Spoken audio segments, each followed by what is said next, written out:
back to It's Chow Time Pod. It's your host, Red. I got a video today from our man, O'Shea Jackson.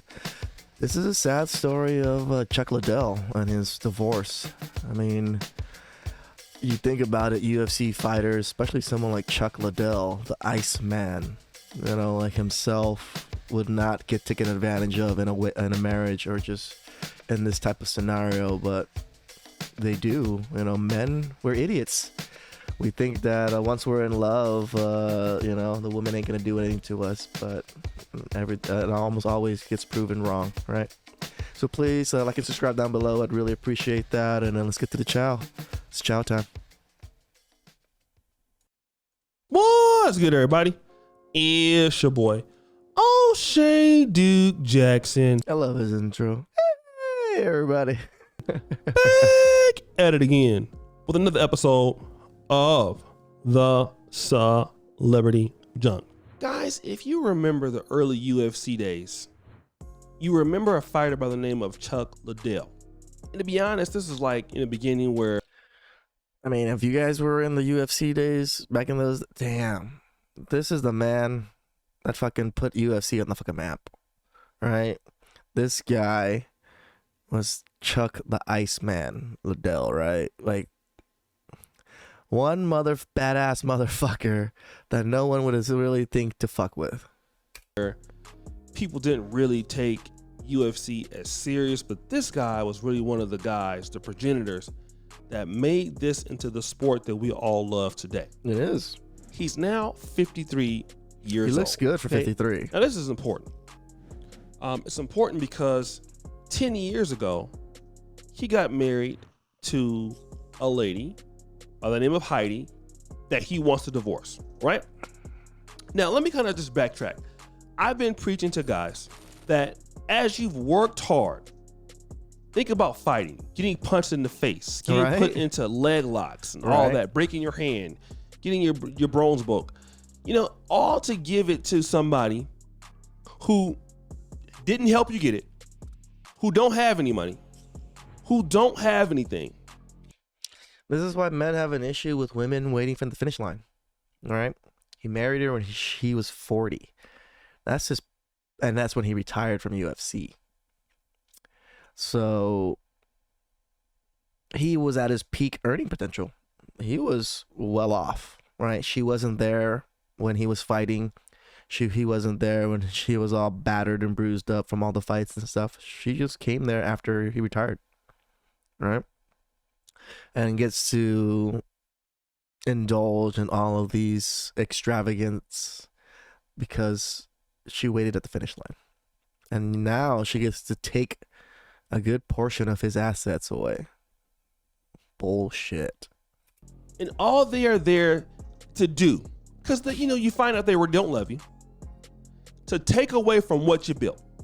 That's most men. That's why so many men are so bitter around the United States, because you make this mistake. We all have made it. Giving our energy to... This is why a lot of men are bitter, correct? Because a lot of men actually went through this, right? Because divorce is such a higher rate. And the person that gets raked over the coals majority of the time is going to be men, because they're most likely the breadwinner. They're going to lose their kids. That's almost majority of the time too. I want to say like 95% of the time almost, unless you happen to live in a state that automatically puts it 50-50, which happens to be a nice thing for us men. But I'm not trying to blackpill men to not get married or anything, but you really need to vet who you're with, and you really need to be with that person years. I want to say years to get to know that person, because a year or two, someone can be a chameleon for a year or two, maybe even 3 years, right? But after 4 or 5 years, even 6 years, the facade is going to start cracking here and there. That's when you're going to start seeing their true selves, because anybody can act for a year or two. That's easy. It's somebody who doesn't deserve it. And then what they end up doing is financially ruining your life. This is what happened with Chuck Liddell. Marries his chicks in his 40s, so he should be somewhat aware of what's going on here. So this is why this channel is here, and it's like the Mano channels are all here, right? He was in his 40s. Imagine all the guys that aren't in their 40s yet that might be in a similar boat to him. Hopefully you watch this and get something out of it. I don't know what you'll get out of it. I'm hoping you'll get something positive out of this that will help you in the future. He's in love. All right. He divorces her last year. Now, look at this. It happened because... You know, it's funny because doing this for men, it really, like for the women that are on my channel, they get to see the shenanigans they're able to pull on men, right?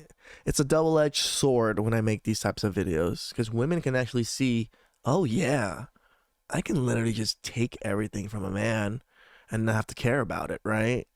Hopefully the women on my channel are much better women than to do that, but it is a double-edged sword when we're doing these types of videos because women coming in, they're watching these videos, they can see the little loopholes and the little advantages they can take in these situations. While we're trying to teach men, be careful of these advantages that women have and that they can take advantage of you, it also shows women, oh, these are the advantages they can take. So always be careful. She pretty much called the cops on him for domestic violence dispute, all right? He basically decided he would go to jail instead of her. Now, he's living in this mansion, and now he needs an advance from community funds, I don't know what the hell that means, to pay their monthly expenses. He's paying the mortgage, property taxes, insurance, utility bills, and health insurance for the family without any help from her. He's paying $20,000 a month. Now she's controlling these community funds. Now once they split, they share the home. $20,000. Listen to this. Sharing a home with somebody who didn't give you nothing in the first place. Yep. So 1 week he's living in the house, 1 week she's living in the house. All right? And basically, she's not paying any bills. Nope. The mortgage is $13,691. Another Lord one. have mercy. The woman refuses to help him out on the bills or let him touch the community funds, which I pretty much believe are the funds that he worked for. Yeah, I believe the community funds are like a big pool of funds that he put together to where they both have access to it, but she controls it. That's why it's called community fund, but he earned all of it. Okay, now you're saying that, you know, you see some earnings post-separation, but they are modest in nature and they're grossly insufficient to cover the expense. All right? He has two bank accounts with $550,000 So in he it. has $1 million She left. don't have nothing. Giving her back, this is what I'm talking about. Going to court. He feels manipulated throughout the entire marriage for somebody who can't give you nothing. She won't even let the kids go to his Lifetime Achievement Awards. Can't accompany anything. She's living in his house. She won't help pay any bills because she was broke when you met her, bro. Mm-hmm. She was broke when you met her, bro. Doesn't have anything. And let me just say something. If she's not gonna have anything, at least do this. At least don't let her control your money. Right. At least don't let her control your money, bro. You know, I get comments about, oh, women are, it's statistically proven that women are better with money. They should manage your money. This is why you don't let them manage your money. This is exactly fucking why. Like, I'm not going to disprove or prove that women are better with money or not. I don't care about that particular argument right now. But this is why you do not let your significant other control the money, especially as men. They have too much leverage on the contract of marriage. And for you to give them all the money to control, you're fucked. You're fucked. Don't be, if you're going to fight and do all these things, bust your behind. Don't let her have anything. Nothing. Nope. Okay? It's not worth it. How many guys are going to go broke because you're dealing with somebody who just can't do anything for you. You keep hearing it all the time. Yep. Then guys are mad. Guys get sucked into marriage with somebody who can't give you nothing. I mean, guilty on my end too. And if you're gonna do that, at least let them not be able to control nothing. Sign a prenup. Look, you obviously don't have anything. You don't have any money. You're not gonna get any access to this goddamn house. And if these succubuses give you any pushback on the prenup, just send them to the door. Like, I don't want to hear the, oh, you don't trust me, you already have one foot out the door. Shut up, bitch. I buy car insurance not expecting to get into a goddamn car accident, but if it happens, I'll be covered. So a prenup is not a contract, me thinking I'm going to get divorced. It's just if it happens, I'm covered. Get that through your minds, ladies. Stop using it as an emotional battle against men and start crying and saying that we don't love you and we don't trust you and we're already looking to, like, you know, divorce you. It's fucking bullshit, and you know it. You know, men need to protect ourselves, and for women to play these stupid succubus games with prenups and stuff is fucking bullshit. Bull fucking shit. At all. It's my house. I paid for it. I'm not going to be going back and forth about community funds. My house I've worked for, a mansion that she talked you into buying that she can't pay for. Hell no. It's my house. I worked for it. You know, this is what women do. They'll come in, oh, buy me this house since we're rich, we're well off, blah, blah, blah. Do you think Chuck really wants a big ass fucking house like that? No, I didn't give a fuck. You know, but he buys it for her to make her happy, and then boom. Like, all these extra expenses is brought on by her, right? Where if he was by himself, like, what the fuck? He wouldn't even be spending close to 20 fucking G's a month.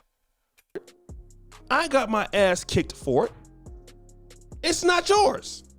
It's not yours. It's mine's. And this crazy thing is, this lady must be lazy, right? To be a wife of Chuck Liddell and not build anything out of this, like, for being a stay-at-home mother to be married to Chuck Liddell, you would think she'd make some kind of podcast, some kind of thing, you know, to produce money. She's married to the fucking Iceman. That is enough clout to start any kind of social media, any type of channel, any type of anything, and still make decent money out of it. You're not going to be rich, but you'll make some money and build up some following, right? But no, women seem to not want to do anything, you know, like, I hear it. Oh, if I was a stay-at-home mom, I'll still do this, and I'll still run the business, and I'll still... You hear those shits, but in real life practice like this, you see, no, even though he's so well off, she has nothing to ever take care of. She is not willing to do anything to even produce more income. Useless. And that's how some of these ladies are getting so rich off guys for being dumb. Yep. The richest women in the world did not build anything. They married the richest men in the world and became the richest women in the world after the divorce. Guys are dumb, man. I swear, I swear for God. We're idiots. Like Thaddeus Matthew says, I swear for God and 20 white folk. I would sit back, idly by, let some lady that didn't help me get anywhere, I know she don't have nothing. When I'm about to divorce her, I know she don't have nothing, and she doesn't have any money. Absolutely not. Mm-hmm. All that money you made, you're paying 20 grand a month. You're about to go under. Probably no retirement. I don't think no so. No investments. I mean, he only has $1 million left in the bank account. It sucks, man. And I'm not saying $1 million isn't a lot, but to when you're spending 20 G's a month, yeah, that shit's not gonna last. The guy's been manipulated, but guess what, man? He got with this chick. Listen, in his 40s. Why do guys think? I'm just gonna be real. if these ladies are somewhat beautiful, much younger than you, why do guys think that these ladies love you, like really love you, want to be with you? Why? This is where the red pill, like Andrew Tate stuff, kind of falls off a little bit. Like, yeah, they're not gonna take you seriously. Most of them are not. Most of them are there to have a good time and to take your resources. There's very few young women out there that are wanting to build with you and wanting to live a life with you. They're there to have the fun. Remember, most girls in their 20s, they want to have fun. They want to live that independent girl lifestyle for the first 10 years, and then when they're 30, that's when they want to retire, right? I'm trying to figure out, why are men that dumb? Men believe that, oh man, she really likes me because I'm cool. No, man. Nope. It's not because you're cool. Get out your head. This is what Chuck does want to find out. The next guy she's going to deal with isn't going to have anything. Yes. While you're there paying for it. This is another thing, man. They take your resources and give it to a man that they find sexually attractive and like. And there goes half of your resources funding another man and funding another relationship. That's what guys hate. Guys hate that, man. Guys really hate the fact that they find out that the chick they're dealing with is going to end up dealing with somebody who don't have anything. That's a tough pill to swallow. I get it. But further on up the road, it's coming, man. Guys, you work too hard in your life. You do. To give it all away to somebody because you feel like you're in love. When really you're in lust. Yep. Love is going to give something love is going to bring something of value to the table. You love me, sign that prenup. All right. You love me, say the house is mine. That's how I know you love me. You love me. If you leave, you're going to leave what you came in with and what I came in with. Yep. That's if you love me. If she really loved you, she'll sign that. But when you got to go back and look for community money and you're sharing it with somebody who don't have nothing, that's not love. I don't think so. I doubt that. Nope. It's not love. Damn it. I doubt it very seriously. If I have to sit back, idly by, and beg for the money that I worked for, it ain't love. I don't want no part of that love. But guys, what do you think? It's your boy, O'Shea Duke Jackson, back at it again with another episode of The Celebrity Junk. How was that, Chow? How many of you guys know Chuck? You know, like, if you guys know Chuck, you know the man, dude. Like, to kind of go out like this after being probably the number one UFC fighter, the number one face of UFC when UFC was coming to where it is now. It's sad, and it is all because of a woman, right? One woman can take away almost everything from him. Like, she has his kids, she has his legacy too. So I know it's a tough chow to eat. You know, it goes down pretty rough when you see some shit like this, especially from such a high profile person that you never expect them to be a simp or get advantage of that easily, right? But it happens, and this is why we would do this channel and like show these things, because it happens to everyone. If shit can happen to Johnny Depp, the motherfucker is probably one of the most powerful superstars in the world. It's so much easier to happen to regular Joe Schmo guys like us. So, alright guys, hope you guys enjoyed everything. Please like and subscribe down below. I'll catch you guys next time. It's chow time.